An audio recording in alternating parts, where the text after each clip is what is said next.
Chhattisgarhi video देखने के लिए हमारे चैनल को सब्सक्राइब करें और दबाएं इस बेल आइकन को ताकि हमारे वीडियो के नोटिफिकेशन आपके पास पहुंचे सबसे पहले।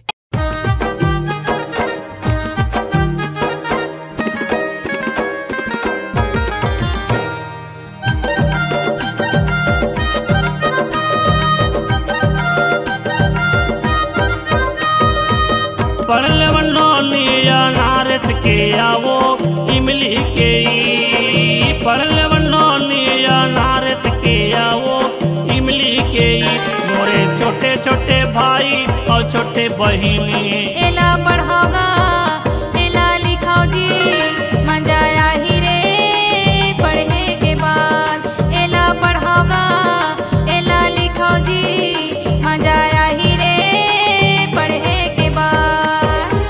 पढ़ले बनोलिया नारद के आवो इमली के पढ़ले बनोलिया नारद के आवो इमली के मोरे छोटे छोटे भाई और छोटे बहिनी एला पढ़ाओगा एला लिखाओ जी मजा आही रे पढ़ने के बाद। एला पढ़ाओगा एला लिखाओ जी मजा आही रे पढ़ने के बाद।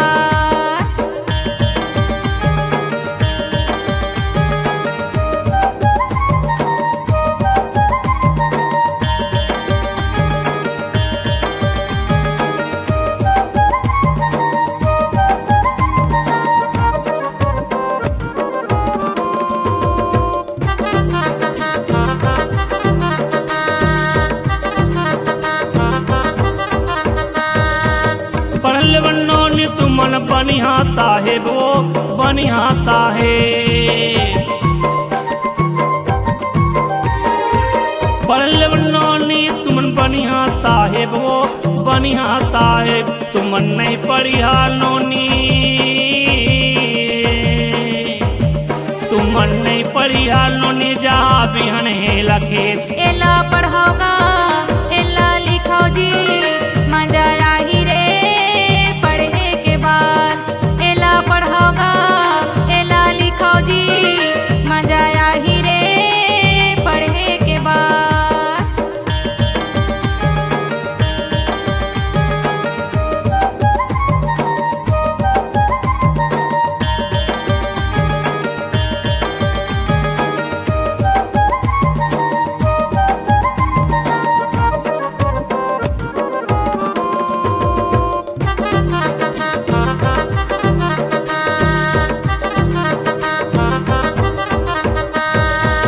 नोहला बारी कहता हूँ सच्चा जी कहता हूँ सच्चा। नोहला बारी कहता हूँ सच्चा जी कहता हूँ सच्चा। तुमन नहीं पढ़िया भाई तुमन नहीं पढ़िया भाई जा ईटा भट्टा। एला पढ़ाओगा एला लिखाओ जी मजा आही रे पढ़ने के बाद। एला पढ़ाओगा एला लिखाओ जी मजा आही रे पढ़ने के बाद।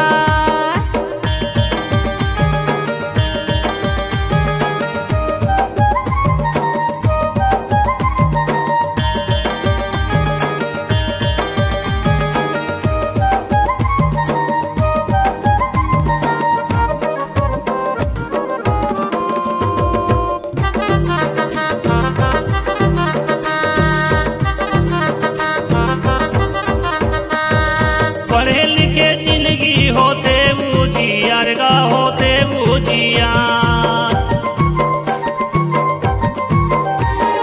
पढ़े लिखे जिंदगी होते बुझियारगा होते बुझियार। तुमन नहीं पढ़िया भाई तुमन नहीं पढ़िया भाई चारों मुड़ाया दिया। एला पढ़ाओगा एला लिखाओ जी मजा आही रे पढ़ने के बाद। एला पढ़ाओगा एला लिखाओ जी मजा आही रे पढ़ने के बाद। पढ़ले बनोलिया नारद के आवो इमली के पढ़ले बनोलिया नारद के आवो इमली के मोरे छोटे छोटे भाई और छोटे बहिनी।